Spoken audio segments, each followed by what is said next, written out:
Alam nyo ba na lahat ng taong mayaman ngayon ay magaling sa paghawak ng pera? Gusto mo rin bang malaman ang mga sikreto ng mga taong mayayaman kung paano sila humahawak ng pera? At pag nalaman mo ito at in-apply sa iyong sarili, ay tataas ang tsansa na mapalago mo ang iyong pera sa pamamagitan nitong 9 Golden Rules sa paghawak ng pera at atin ang simulan. Golden Rule number 1. Priority Saving. Sa tuwing makakuha ka ng sahod, unahin mong itabi ang para sa savings.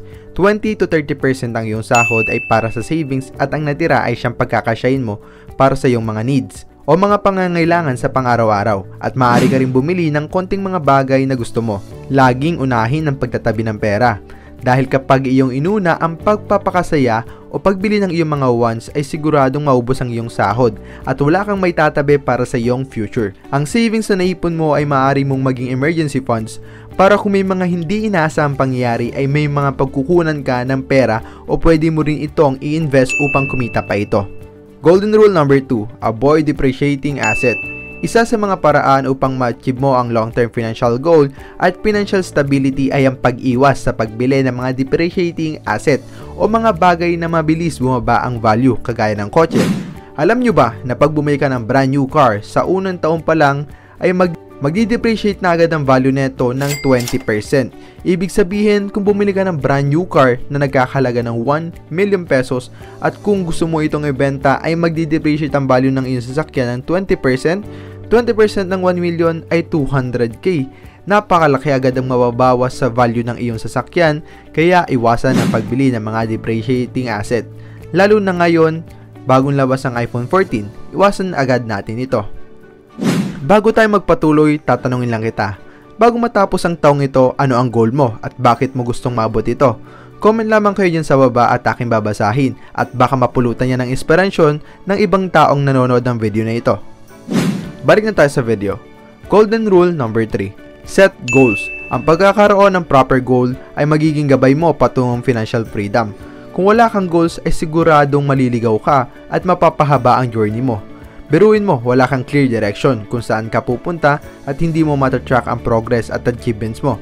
Kaya gumawa ka ng malinaw na goal settings para maging madali at malaman mo kung ano mga bagay na dapat mong unahin at pwede mong gamitin. Pwede mo gamitin ang SMART method, which stands for specific, measurable, achievable, relevant, and time-bound. Example ay makapag-save for emergency fund ng halagang 100,000 pesos sa loob ng isang taon. Siguraduhin mong isulat ito sa papel o journal ang mga goals na ito. Sa pamamagitan ng pagsulat ay makakasigurado kang intellectually and emotionally engaged. Ayon sa isang pag-aaral ay mataas ng 42% na ma-achieve mo ito sa pamamagitan ng pagsulat sa papel ng iyong mga goals. Kaya ngayon, isulat mo na ang mga goals mo at huwag magsayang ng oras. Golden Rule number 4. Maging organisado. Ang isang makalat na bahay ay sadyang nakaka-stress at hindi magandang tingnan. Ganoon din ang ating mga finances. Kapag disorganized tayo sa pagbabayad ng ating mga bills at pagbabudget, ay mas lalong nakaka-stress ng buhay. Maaari mo kasing hindi mabayaran on time ang mga bills dahil dyan. Magkakaroon ka pa ng late payment fees sa halip na may sama mo ito sa iyong ipon. At the very least, dapat alam mo kung magkano ang total income, monthly income, saving rate, investment returns at net worth. At kung alam mo mga bagay na ito, mas mapapabilis at organisado ang iyong mga finances. Golden Rule number 5. Huwag gumastos para lang magyabang. Madalas pa sa madalas, aminin man natin o hindi, ay marami tayong mga bagay na binibili para lamang makapagpasikat sa isang tao. Gustong-gusto kasi natin makarinig ng mga magagandang salita galing sa ibang tao. Kapag bumili ka ng magandang bahay at kotse, masarap itong i-post sa social media. Wait, okay lang maging proud sa iyong sarili o sa mga bagay na pinaghirapan mo, hindi ang masama. Ang masama ay bumili ka lang para lamang magyabang. Nakakataba naman talaga ng puso kapag nakabili ka ng bagay na gusto mo. Maaari mong ma-impress ang mga tao sa paligid mo, pero tandaan mo, mabilis lang ay makaka-move on din yung mga yan. Pero yung mga bayaran mo sa bangko ay kailangan mong bayaran sa loob pa ng maraming taon. Focus on doing what's best for you and avoid spending money to wow others or to impress others. Golden Rule number 6. Umiwas sa utang. Hindi porket kaya mong bayaran ng mga monthly installment ay afford mo na kagad ang isang bagay.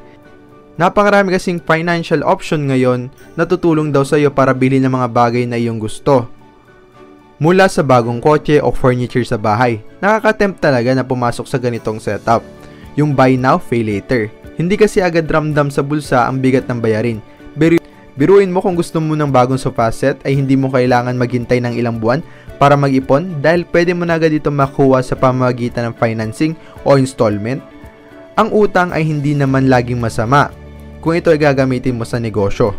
Golden Rule number 7. Balansihin ang iyong risk. Ang bawat aspekto ng ating buhay ay may kaakibat na risk o panganib. Kasama na dito ang risk na maubos ang iyong mga napag-ipunan. Trabaho mong pababain ang risk na ito.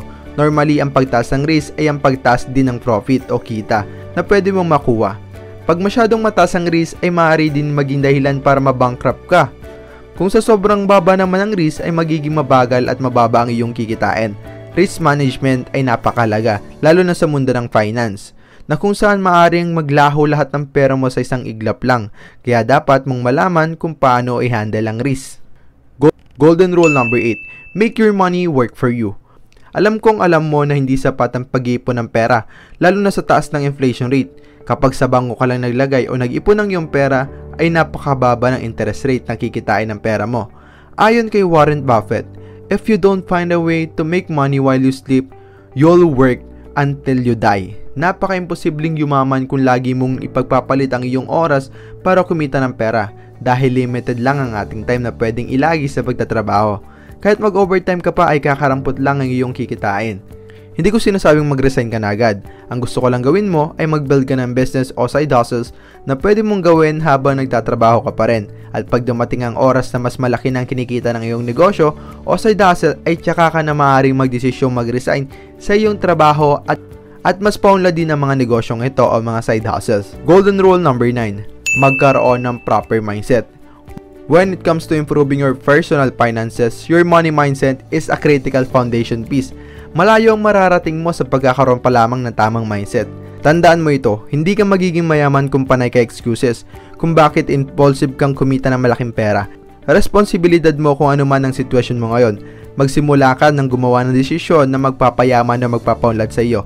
At huwag makinig sa mga sinasabi ng ibang tao na maaari lamang na maging dahilan kung bakit ayaw mo mag-take ng action. Tigilan mo nang magmukmo kung bakit ganyan ang buhay mo.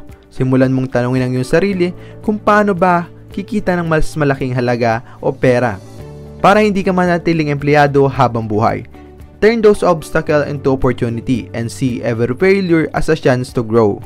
Recap lang tayo sa ating mga pinag-aralan o sa natukay natin sa video nito. Number 1 nga is priority saving. Number 2 is avoid depreciating asset. Number 3, set goals. Number 4, maging organisado. 5, wag gumastos para lang magyabang. 6, umiwas sa utang. 7, balansahin ang iyong risk. Para naman sa number 8, make your money work for you. And lastly, magkaroon ng proper mindset. Hindi pera ang pinaka-importante sa mundong ito. Ngunit ang katotohanan ay naapektuhan ng pera ang mga mahalagang bagay sa mundong ito. Kaya mahalagang maintindihan natin ang importansya ng paghawak ng pera. At siguraduhin i-apply mo ang mga bagay o kaalaman na natutunan mo sa video na ito upang maging financially free ka. Kaya kita-kit sa susunod na video para sa iba pang usapang pinansyal. Kaya huwag kalimutan mag-like, comment at syempre mag-subscribe. Yun lang.